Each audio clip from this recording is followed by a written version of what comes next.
नमस्कार, स्वागत है आपका सवाल इंडिया में। मैं हूं सिकता दियो। तो खबरों की शुरुआत करते हैं उत्तर प्रदेश से, जहां पर अगले साल विधानसभा चुनाव होने हैं और इन चुनावों में मुद्दे क्या होने वाले हैं इसका अंदाजा अभी से लगने लगा है, क्योंकि पिछले ही महीने करीब 21 दिन पहले विधायक पीएन पाठक ने लिट्टी चोखा भोज के नाम पर ब्राह्मण विधायकों को जुटाया था और इसके साइड इफेक्ट्स अब दिखाई देने लगे हैं। और एक बार फिर ये मौका मिला है उनके ट्वीट से, और विपक्ष जो है हमलावर हो गया है, तीखे हमले अब कर रहा है सरकार पर। आइए देखते हैं इस खास रिपोर्ट को।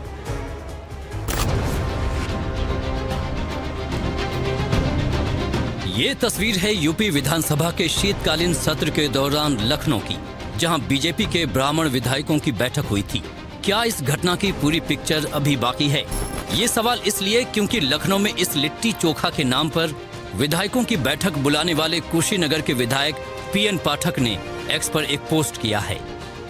पाठक ने लिखा है कि ब्राह्मण का कर्तव्य सत्ता या स्वार्थ नहीं, बल्कि समाज को दिशा देना है। सत्य बोलना, अन्याय का प्रतिकार करना और लोक कल्याण के लिए निर्भीक खड़ा होना ही ब्राह्मणत्व है। पाठक ने इस पोस्ट में बाकायदा बीजेपी की नेशनल और यूपी यूनिट को टैग भी किया है और अपनी पोस्ट को पिन भी कर दिया है। जाहिर है यूपी में विपक्ष को फिर से मौका मिल गया।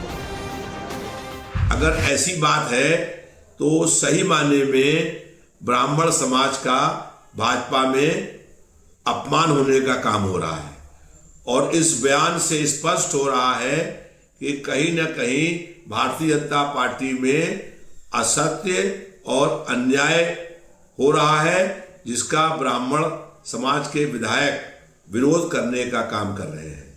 समाजवादी पार्टी हमेशा ब्राह्मण समाज का सम्मान करने का काम करती है, और इसीलिए विधानसभा में प्रतिपक्ष के नेता माता प्रसाद पांडे जी हैं।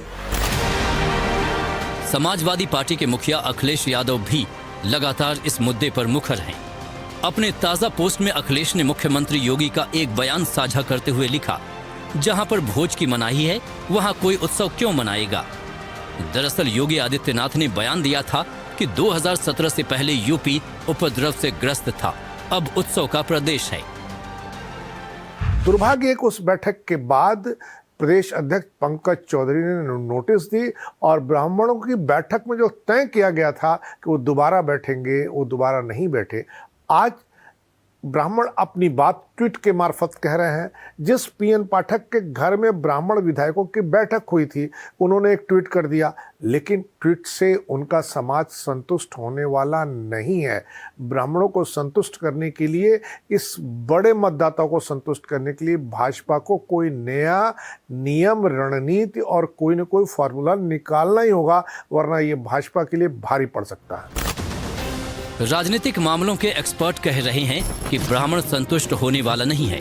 समाजवादी पार्टी ब्राह्मण को मुद्दा बना रही है। तो क्या अखिलेश सॉफ्ट हिंदुत्व के जरिए बीजेपी की कार तलाश रहे हैं? क्या अखिलेश पीडीए बी यानी पिछड़ा, दलित, अल्पसंख्यक और ब्राह्मण का फॉर्मूला शुरू करने जा रहे हैं? क्या अखिलेश बीजेपी के ब्राह्मण विधायकों का असंतोष भुनाने में सफल होंगे? क्या पीडीए बी के तहत ही माता प्रसाद पांडे को विपक्ष का नेता बनाया गया? फिलहाल तो उस कांग्रेस को भी मौका मिल गया है जो यूपी में अपनी जमीन को मजबूत करने में लगी है। तो भारतीय जनता पार्टी आखिर चाहती क्या है? क्या वो सिर्फ उद्योगपतियों के लिए काम करेंगे? इस प्रदेश के युवाओं, किसानों ने भी वोट दिए थे, ब्राह्मणों ने भी वोट दिए थे, लेकिन उत्तर प्रदेश में योगी आदित्यनाथ जी की सरकार में 700 से ज्यादा ब्राह्मणों की हत्याएं हो गई। प्रमिला दीक्षित के परिवार को सरकार ने जला दिया, उनके घर को गिरा दिया। योगी आदित्यनाथ जी कभी उनके घर क्यों नहीं जाते? जो भी हो, यूपी में ब्राह्मण विधायकों की जो तस्वीर उभरी है, उसे लेकर सवालों का सिलसिला अभी थमने वाला नहीं है।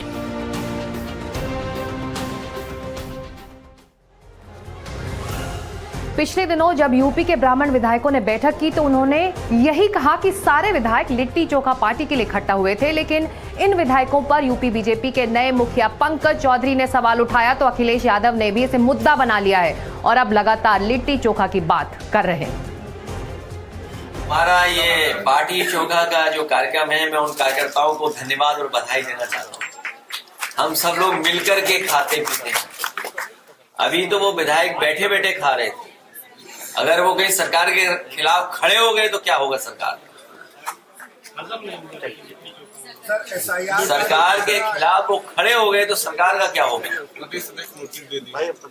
इसीलिए तो मैं कह रहा हूँ कि वो विधायक अभी तो बाटी चोखा खा रहे थे बैठे बैठे, अगर वही विधायक खड़े हो गए सरकार के खिलाफ तो सरकार का क्या होगा?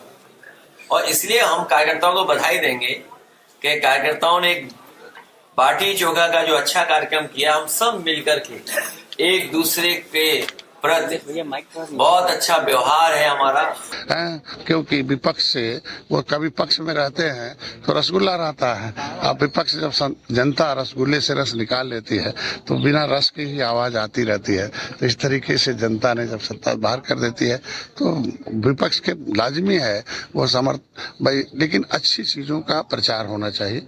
उन्होंने भी अच्छे काम किए होंगे अपने समय का, खाली आलोचना में पूरा समय निकल जा रहा है। उन्होंने जो अच्छे काम किए उसका प्रचार नहीं कर पा रहे, इसलिए सलाहकार बदले, जितने भाड़े पहलवान है उन्हें हटाएं, अखाड़े के पहलवान मुलायम सिंह के वाले के लाएं तो शायद मतलब आज के दिन में उन्हें सम्मान मिलना शुरू हो जाए।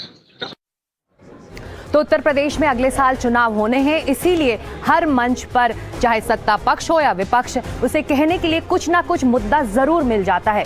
गोरखपुर में इस मुद्दे पर सीएम योगी आदित्यनाथ ने क्या कहा, अब उस पर नजर डालें।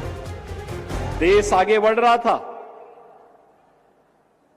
लेकिन गोरखपुर विकास की दौड़ में पीछे छूट चुका था। 2017 के पहले के गोरखपुर से आज के गोरखपुर की जब आप तुलना करते हैं, आपको जमीन आसमान का अंतर दिखाई देगा। एक गोरखपुर 2017 के पहले का था, उपेक्षित था, असुरक्षित था। जैसे प्रदेश भर में उपद्रव है वैसे ही गोरखपुर में भी था। गुंडागिर्दी थी, गुंडा टैक्स था, विकास नहीं थे, बिजली नहीं थी, गंदगी थी और बीमारी अलग से थी, इंसेफ्लाइटिस की बीमारी थी। गंदगी रहेगी तो मच्छर होंगे, मच्छर और माफिया एक दूसरे के पूरक है। अगली खबर की तरफ बढ़ते हैं। आज सुबह से ही केंद्रीय मंत्री गिरिराज सिंह का एक बयान खूब चर्चा में है और इसको और ज्यादा हवा दी है पप्पू यादव ने, जिसके बाद वार और पलटवार का सिलसिला शुरू हो चुका है। आग में घी डालने का काम किया है पप्पू यादव ने। हालांकि गिरिराज सिंह का यह बयान दिसंबर का है, लेकिन अब विवाद बना हुआ है। हमें एक चीज मांगलियन है, हमरा सुअर दे दा, जजा सुअर रहते वहां कोई इधर उधर वाला आदमी नहीं आता है। केंद्रीय मंत्री गिरिराज सिंह के इस बयान ने हंगामा मचा दिया है। बयान महीने भर पुराना है, लेकिन सोशल मीडिया पर अब वायरल हो गया है। दरअसल मंत्री जी 10 दिसंबर को बेगूसराय के बछवाड़ा विधानसभा क्षेत्र में थे और उनके साथ मंच पर स्थानीय विधायक और बिहार सरकार के पशुपालन मंत्री सुरेंद्र मेहता भी मौजूद थे। गिरिराज सिंह ने बिहार के पशुपालन मंत्री सुरेंद्र मेहता को भाई कहकर संबोधित किया और ये बयान दे डाला। गाय के मंत्री, मछली के मंत्री, दूध के मंत्री, अंडा बकरी जत्ते कहो, हमें एक चीज मांगलियन है, हमरा सुअर दे दा, जजा सुअर रहते वहां कोई इधर उधर वाला आदमी नहीं आता है, तो हमरा सुअर कुछ दिला दिया, क्योंकि हम वही काम करते हैं जो हमारे परिवार के लिए ठीक होता है। गिरिराज सिंह के इस बयान को पूर्णिया के सांसद पप्पू यादव ने लपक लिया। पप्पू ने एक्स पर एक पोस्ट किया जिस पर विवाद हो गया। गिरिराज सिंह के लिए आपत्तिजनक टिप्पणी करते हुए पप्पू ने लिखा कि काम न धाम, बस कीचड़ में लेटना है इनका काम। देखिए, मैंने कोई नाम नहीं दिया है, उन्होंने खुद कहा कि मैं सुअर पालूंगा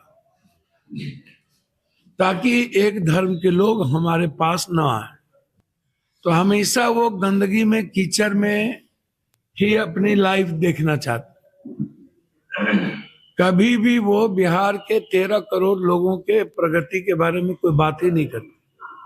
हमेशा उनका आधार नफरत का रहता है।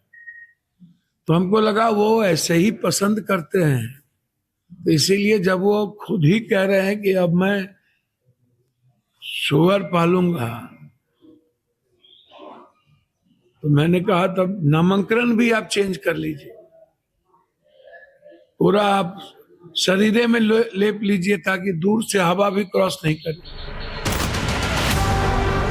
पप्पू यादव के इस राजनीतिक वार पर गिरिराज सिंह ने पलटवार किया, यानी सुअर पर जो सियासत शुरू हुई उसमें बिहार के 2 नेता अब आमने सामने हैं।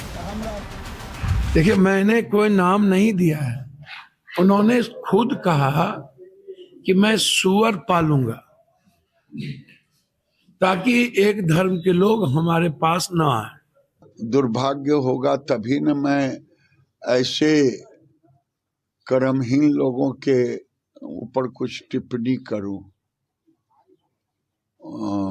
जिसका अपना ठिकाना नहीं और दूसरे को सर्टिफिकेट बांट रहा है। उनको अपना पता है कि लोग क्या, ये तो हमको गाली दिए हैं, उनको कितना सर्टिफिकेट पब्लिक देती है। केंद्रीय मंत्री गिरिराज सिंह बिहार में महागठबंधन पर लगातार हमलावर रहते हैं।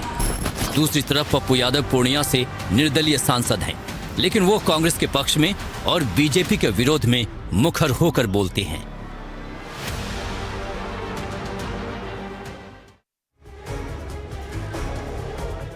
तो गिरिराज सिंह ने जो बयान दिया है उस पर बिहार के विपक्षी दलों ने तीखी प्रतिक्रिया दी है। आपको सुनाते हैं कांग्रेस और आरजेडी ने क्या कहा। बिहार के नॉन परफॉर्मिंग केंद्रीय मंत्रियों के फहरिस्त में नंबर 1 गिरिराज सिंह जी अक्सर ऐसे ही बयानों के लिए जाने जाते हैं और पप्पू यादव जी भी उन पे उनके ही भाषा में जवाब दे दिए हैं। तो ऐसे में ये देखना है कि बिहार के विकास के लिए उन्होंने क्या काम किया है। बिहार में नौजवानों के नौकरी और रोजगार के सिलसिले में आप कोई बात क्यों नहीं करते हैं? आप जब भी बात करते हैं तो अनर्गल भाषा का प्रयोग करते हैं, नफरत वाली भाषा का प्रयोग करते हैं। और आप जिस तरह से नफरत और नफरत की भाषा बोलते हैं, ऐसा लगता ही नहीं है कि आपने भारत के संविधान की शपथ ली है। कल 14 जनवरी है, यानी मकर संक्रांति का दिन, और इस मौके पर सियासत जो है बिहार की, उसमें एक बदलाव देखने को मिला। अपने परिवार और पार्टी से बेदखल तेज प्रताप यादव आज सत्ता पक्ष की ओर से आयोजित एक कार्यक्रम में शरीक होने पहुंच गए। वो डिप्टी सीएम विजय सिन्हा के दही चूड़ा भोज में शामिल हुए, जिसके बाद सियासत बिहार की गर्म हो गई।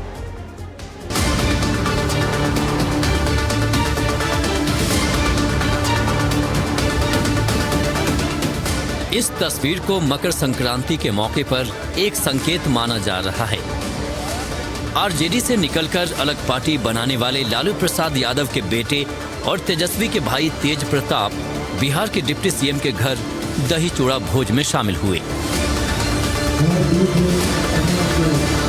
बिहार के उप मुख्यमंत्री विजय सिन्हा के आवास पर देख रहे हैं, जहां पर तेज प्रताप यादव इस वक्त पहुंचे हैं उनके दही चूड़ा भोज कार्यक्रम में। और कहीं ना कहीं ये आशंका जताई जा रही थी कि तेज प्रताप यादव ने जिस तरीके से विजय सिन्हा को अपने आवास पर होने वाले दही चूड़ा भोज का भी आमंत्रण दिया है, कल उनके आवास पर ये आमंत्रण होना है। और आज वो खुद पहुंचे हैं बिहार के उप मुख्यमंत्री विजय कुमार सिन्हा के आवास पर। डिप्टी सीएम जी का न्योता हमने स्वीकार किया और चूड़ा दही के भोज में यहाँ हम लोग यहाँ चूड़ा दही खाने के लिए आए। अपना नया साल का शुरुआत करने के लिए आ गए हैं। साथ में हमने भी चूड़ा दही का भोज कल आयोजन किया है, सर आएंगे उसमें। बिहार के गौरव गाथा को बढ़ाएंगे और हम बिहारी सब पर भारी बनेंगे, ये भाव जगाना है। तेज प्रताप को सर कुछ निमंत्रण सर आने वाले भविष्य में राजनीति के लिए बता ही दिए कि आपको पता चलेगा वो अभी क्यों बताना?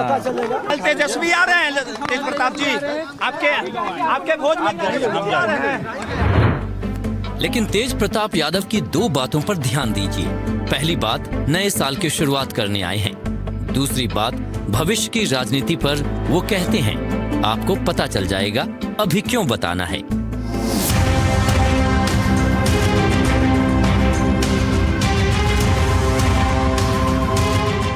दरअसल तेज प्रताप यादव के आवास पर 14 जनवरी को दही चूड़ा भोज का आयोजन है, जिसके लिए उन्होंने सत्ता पक्ष के बाकी नेताओं के अलावा अपने पिता लालू प्रसाद और भाई तेजस्वी समेत पूरे परिवार को न्योता दिया है। तो क्या ये मान लिया जाए कि तेज प्रताप की पार्टी से पहले आज जो तस्वीर दिखी है वो एक झांकी है? दरअसल मकर संक्रांति पर चूड़ा दही की पार्टी बिहार के राजनीतिक गलियारे में चर्चित है।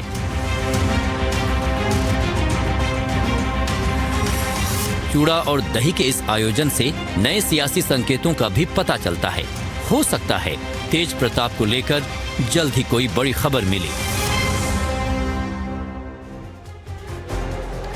कुछ और खबरों पर अब नजर। 8 से 10 मिनट में डिलीवरी करने वाली कंपनियां अब ऐसा नहीं कर सकेंगी। केंद्रीय मंत्री सरकार के दावे के बाद, दखल के बाद ऐसा अब नहीं हो पाएगा, क्योंकि अब सरकार ने कह दिया है कि वो अपने ऐप से ये दावे सारे हटा दें। वैसे इस वजह से डिलीवरी करने वालों को बेमतलब दबाव भी पड़ रहा था और उसका हादसे का खतरा भी उन पर बढ़ता जा रहा था।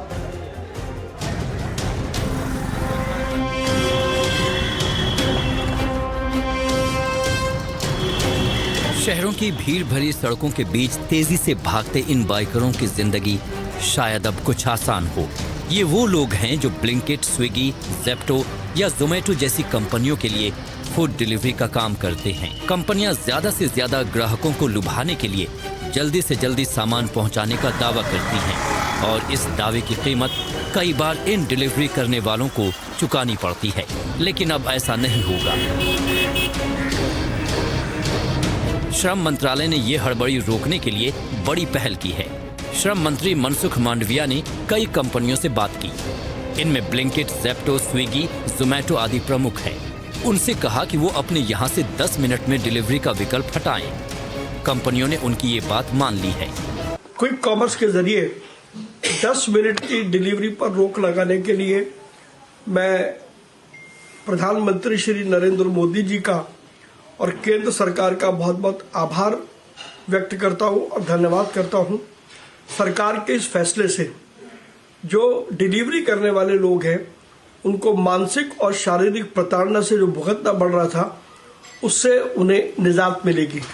सरकार के इस बेहद अहम फैसले के पहले एनडीटीवी ने ऐसे गिग वर्करों की हालात पर एक मुहिम चलाई थी। इस मुहिम के कुछ ही दिन के भीतर सरकार की ये पहल सामने आई थी। इसी दौरान 31 दिसंबर को देश भर में गिग वर्करों ने हड़ताल भी की थी। उनकी मांग थी कि उनको कामकाज का सुरक्षित माहौल मिले। इत्तफाक से आम आदमी पार्टी नेता राघव चड्ढा ने सोमवार को ब्लिंकिट का डिलीवरी बॉय बनकर उनकी परेशानी समझने की कोशिश की थी। उन्होंने ट्वीट किया, मैं केंद्र सरकार का शुक्रगुजार हूं कि उसने क्विक कॉमर्स प्लेटफॉर्म से 10 मिनट डिलीवरी की ब्रांडिंग हटाने के लिए दखल दिया। जब राइडर की टी शर्ट या जैकेट पर 10 मिनट छपे होते हैं और ग्राहक की स्क्रीन पर टाइमर चलता रहता है तो दबाव बहुत ज्यादा और खतरनाक होता है। इससे सड़क पर चलने वालों की और डिलीवरी राइडर्स की सुरक्षा सुनिश्चित करने में काफी मदद मिलेगी। आज देश के गिग वर्कर्स के लिए एक बहुत बड़ा दिन है। उन सब के लिए गुड न्यूज है। और गुड न्यूज ये है कि सेंट्रल गवर्नमेंट के हस्तक्षेप के बाद क्विक कॉमर्स कंपनीज जैसे कि ब्लिंकिट एटसेट्रा अब 10 मिनट में डिलीवरी की जो ब्रांडिंग है वो हटाएंगी। जी हाँ, ये आप सबके एफर्ट से और आप सबने एकजुट होकर जो आवाज उठाई उसी से संभव हो पाया। आपकी आवाज शायद इन कंपनीज की मैनेजमेंट तक तो नहीं पहुंची या उन्होंने अनसुनी कर दी, लेकिन आपकी आवाज केंद्र सरकार ने सुनी और उस पर कार्रवाई भी करी। गिग वर्कर्स ने केंद्र सरकार के इस दखल पर खुशी जताई है। उनका कहना है कि अब उन्हें ऐसी जानलेवा हड़बड़ी से निजात मिलेगी। हाल ही में श्रम मंत्रालय ने गिग कामगारों की सुरक्षा और उनके भविष्य की अनिश्चितता खत्म करने के लिए कई नीतियों का ऐलान किया है। अब 10 मिनट की जानलेवा डिलीवरी की शर्त हटाने का काम इन कामगारों की जिंदगी आसान करने की दिशा में एक बड़ा कदम है। ऐसे में आपको जानना चाहिए कि गिग वर्कर्स की मांग क्या है। 8 से 10 मिनट के सामान डिलीवरी का दावा करने पर तो रोक लग गई है, लेकिन मांगे और भी हैं। 10 मिनट का डिलीवरी मॉडल बंद हो, जुर्माना लगाने की मनमानी खत्म करें, हेलमेट और दूसरे सुरक्षा उपकरण दिए जाएं, कस्टमर भी उनसे इंसानों की तरह पेश आएं, काम के दौरान अनिवार्य तौर पर ब्रेक मिले और काम के घंटे निर्धारित हों उस पर भी अमल हो, हेल्थ इंश्योरेंस, दुर्घटना बीमा, पेंशन भी मिले। तो ये तमाम मांगे हैं जो गिग वर्कर्स ने अपने लिए रखी हैं और हालांकि एक अच्छी शुरुआत हुई है केंद्र सरकार के दखल के बाद। बढ़ते आगे अगली खबर की तरफ। वाराणसी के कुछ इलाकों में अतिक्रमण, तंग गलियां और खचाखच भरे रास्ते लोगों के सामने बड़ी समस्या बन चुके हैं, जिनसे निजात दिलाने के लिए आज भी दाल मंडी और मणिकर्णिका घाट के पास बुलडोजर पहुंचा। ये कार्रवाई पिछले कुछ दिनों से चल रही थी। विकास प्राधिकार द्वारा ध्वस्तीकरण आदेश पारित है, कार्रवाई कराई जाएगी।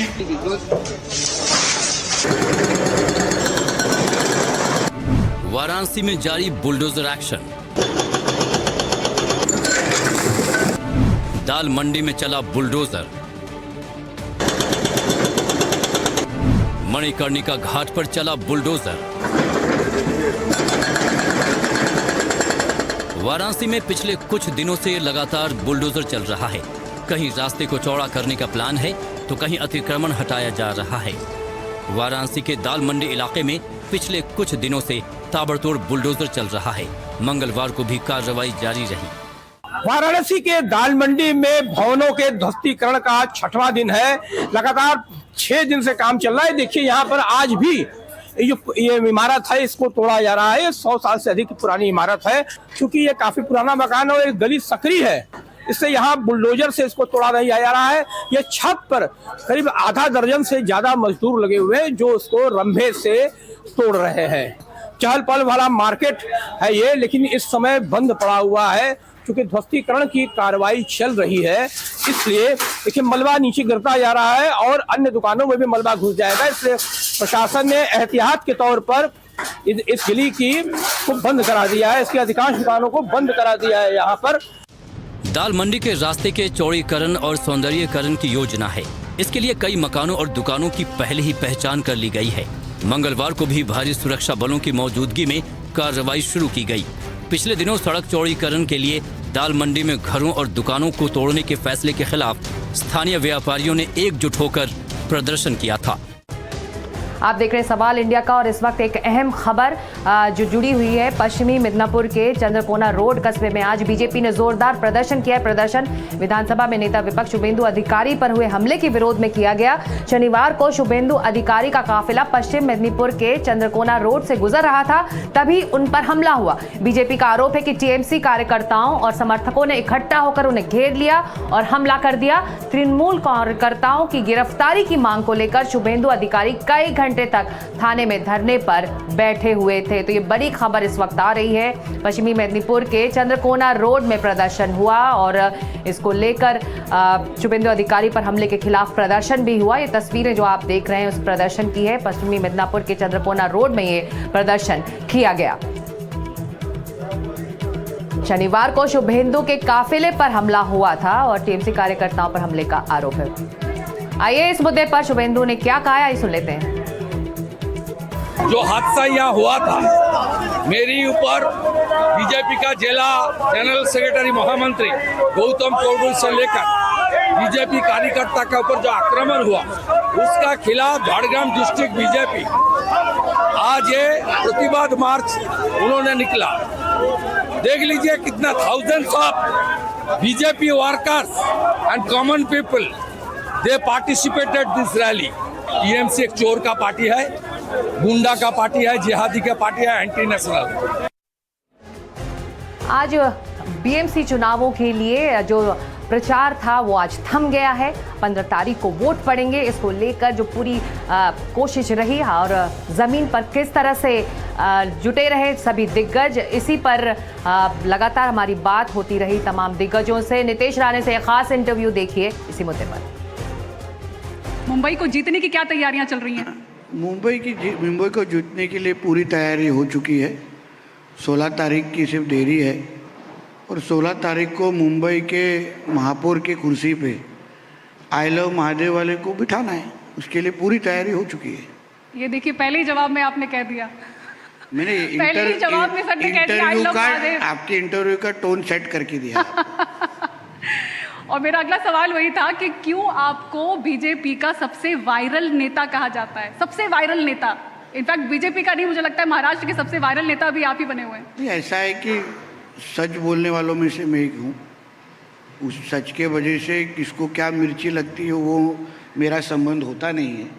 जो सच है वो बोलना ही चाहिए, और उसमें मैं आगे पीछे देखता नहीं हूँ, तो इसलिए वो शायद लोगों को पसंद आता है और उतनी गालियाँ भी मिलती है। अच्छा नितेश जी, कुल मिला के एक सवाल आता है जहन में कि देखिए चुनाव जो है वो नगर निगम चुनाव है, महापालिका चुनाव है, तो इस चुनाव के लिए धार्मिक बयानों की जरूरत क्या पड़ गई है बीजेपी को, जब ऑलरेडी आप इतने स्ट्रांग चल ही रहे हैं, धुआंधार तरीके से बीजेपी चली रही है, चुनावों में नंबर्स ला ही रही है, धार्मिक बयानों की क्या जरूरत है नगर निगम चुनाव? देखिए, धार्मिक बयानों से की क्या जरूरत की? अच्छा, हम एक हिंदू राष्ट्र में रहते हैं, और हिंदू राष्ट्र में अगर जिस तरीके से हमारे मुंबई सर के जैसे शहरों का डेमोग्राफी चेंज करने की जो कि कोशिशें हो रही है, अभी हाल ही में जो टाटा इंस्टीट्यूट के टिस का रिपोर्ट आया है, उसमें जो उल्लेख किया है कि बांग्लादेशी रोहिंग्या मुसलमानों की तादाद मुंबई में 30% से बढ़ चुकी है। अभी हमको एक तरफ मुंबई का विकास करना है, मगर वो विकास किसके लिए करना है? मुंबई को लेकर करना है, टैक्स पेयर्स के लिए करना है। ऐसे जो 30% से बढ़ने वाले रोहिंग्या और बांग्लादेशियों के लिए हम लोग करेंगे तो उसको विकास बोलते नहीं है। और इसीलिए इस तरह के इस चुनाव में भूमिका स्पष्ट होनी चाहिए कि विकास के साथ सुरक्षा, और विकास करना है तो मुंबई करों का विकास हमको करना है, और यही भूमिका लेके हम लोग ये चुनाव की तरफ देख रहे हैं। चलिए, अच्छा वो आपने जिक्र कर दिया नितेश जी, जिस रिपोर्ट का आप जिक्र कर रहे हैं TISS का, उसी का एक्सटेंशन अभी एक और रिपोर्ट आई है मुंबई यूनिवर्सिटी की तरफ से। बहुत बड़े दावे हैं और उसका एक सवाल आप पर भी जाता है। दावा ये है कि जो अवैध बांग्लादेशी हैं उनमें से 73% ऐसे हैं जिनके पास वोटर ID कार्ड है। तो ये बन कैसे रहा है सर? देखिए, उसी पे तो हम इन्वेस्टिगेशन हमारी शुरू है महाराष्ट्र की सरकार की। हमारे सर एक एजेंट आया हमारे कैमरे पे, हमने एक बांग्लादेशी से बात की, हमने एक एजेंट से बात की, ये बड़ी रिपोर्ट हम सामने रखेंगे लोगों के, और खुलासा ऐसा होता है कि जो स्थानीय नेता होते हैं उनकी चिट्ठी पर, एक सिफारिश पर, एक चिट्ठी पर बल्क में ऐसे दस्तावेज बड़े आसानी से बन जाते हैं। हर वार्ड में 25 से 30 एजेंट्स जो बड़े आराम से घूम रहे हैं, और किसकी शह पे घूम रहे हैं? देखिए, क्या ये प्रशासन को, पुलिस को, सरकार को यही तो चीजें रोकनी है। इसीलिए तो हमें जय श्री राम के सोच वाले मेयर को बिठाना है। आपको समझ लेना चाहिए, क्योंकि ये सारी चीज़ें कब होती है, कौन से मतदार संघों में होता है। जैसे मेरे पहले आने वाले हमारे जो दोस्त थे चांदिवली मतदार संघ में से आते थे, हार गए अभी, मगर चांदिवली मतदार संघ वहाँ कितने हैं, लाने वाले कौन हैं? फिर शिवाजी मानकोड़ एरिया में ज़्यादा दिखते हैं, मालवनी एरिया में ज़्यादा दिखते हैं। तो आपको ये समझना चाहिए कि कौन से मतदार संघ में जो विधायक कौन से सोच का है, और उन्हीं एरिया में ये सब चीजें क्यों ज्यादा हो रही हैं। पर ये जो यही तो पुलिस इन्वेस्टिगेशन से बाहर आता है, यही तो ATS के माध्यम से बाहर आता है कि ये जो कोई षड्यंत्र है, कॉन्स्पिरेसी है। मुंबई की डेमोग्राफी चेंज करनी है, मुंबई में रहने वाले बांग्लादेशी रोहिंग्या की संख्या बढ़ानी है, हिंदुओं की संख्या कम करनी है, और उसमें फिर आधार कार्ड देना, फिर वाटर मीटर गटर जैसी सुविधा देना। तो ये सारी चीजें BMC जाके नंबरिंग कर रही है। अगर अवैध है, हम महाराष्ट्र नगर में गए, मानखुर्द में, वहाँ हमने देखा नेवी की बाउंड्री के पास बस्तियां बसी हुई हैं, BMC ने पानी दे दिया, BMC ने पक्का रोड बना दिया, नंबरिंग कर दी। इसी के ऊपर तो BMC के ऊपर कंट्रोल जरूरी है। तो अभी तो सर इसीलिए तो हम लोग 15 तारीख प्रशासन, अभी तो सरकार ही चला रही है ना सर BMC, अभी तो कोई सत्ता है नहीं उसमें चुनी हुई। इसलिए आप जो कार्रवाइयां हुई है उसको रोकने के लिए राज्य सरकार के माध्यम से, उसका भी कभी तो आप लिस्ट देखिए ना। मगर कुछ अधिकार ये BMC को दिए जाते हैं, लोकल बॉडी को दिए जाते हैं, वार्ड ऑफिसर को दिए जाते हैं, और वो अधिकार जब तक हमारे पास आते नहीं तब तक इस तरीके से घुसपैठियों को और इस तरीके के इलीगल लोगों को हम रोक नहीं पाएंगे। यही तो मुद्दा लेके हम लोग 15 तारीख को जा रहे, वोटिंग मांग रहे। तो बीएमसी चुनावों के लिए 15 तारीख को वोट पड़ने हैं और सभी दल अपनी जीत का दावा कर रहे हैं। इसी बीच आपको महायुति और महाविकास अघाड़ी के 2 बड़े नेताओं का बयान सुनाते हैं। अपना मानना यह है कि विधानसभा से ज्यादा अच्छा परिणाम हम लोगों को महानगर पालिका के चुनाव में मिलेगा। और इसका कारण क्या है?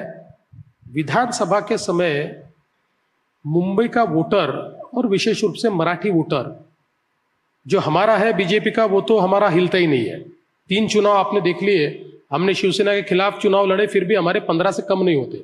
हमारा मराठी वोटर तो है ही, लेकिन जो शिवसेना का मराठी वोटर था वो विधानसभा के समय थोड़ा कंफ्यूज था और उसके कारण उस समय हम लोगों को अपेक्षा जो थी उससे थोड़ी कम सीटें मिली। पर अब वो बिल्कुल कंफ्यूज नहीं है। अब यहां मुंबई में जो शिवसेना है, शिंदे जी की, बाला साहब ठाकरे की जो असली शिवसेना है, उस शिवसेना का वोटर तैयार हो गया। अब वोटर को ध्यान में आया कि यही लोग हैं, इनके ही साथ हमको रहना है, इसलिए वो तैयार हो गया है। इसलिए अब इस चुनाव में वो कंफ्यूजन नहीं है। इस चुनाव के परिणाम मैं आज आपको कह देता हूं, विधानसभा से अच्छे परिणाम इस महानगर पालिका के चुनाव में हमको मिलेंगे। कितने सीटें हासिल करेंगे ये तो आंकड़ा मैं कभी लगाता नहीं, लेकिन हमारा महापौर बनेगा जरूर, और बनेगा मतलब मुंबईकर बनाएंगे। आज तक उनका जो अनुभव है, ये जो चुनाव है, मैं तो अभी कुछ सभा तो मेरी हुई है, कल की भी भारी बड़ी जनसभा आपने देखी होगी। मैं तो बीजेपी को चुनौती देता हूं कि ऐसा एक चुनाव वो दिखाए कि उसमें उन्होंने हिंदू मुस्लिम ना किया है। ये तो म्युनिसिपैलिटी का चुनाव है, गटर मीटर वाटर जिसको कहते हैं, तो उसके बीच में ये मजहब की लड़ाई क्यों करते हो, भाषा की लड़ाई क्यों कराते हो? हमने तो मुंबई आज तक संभाली है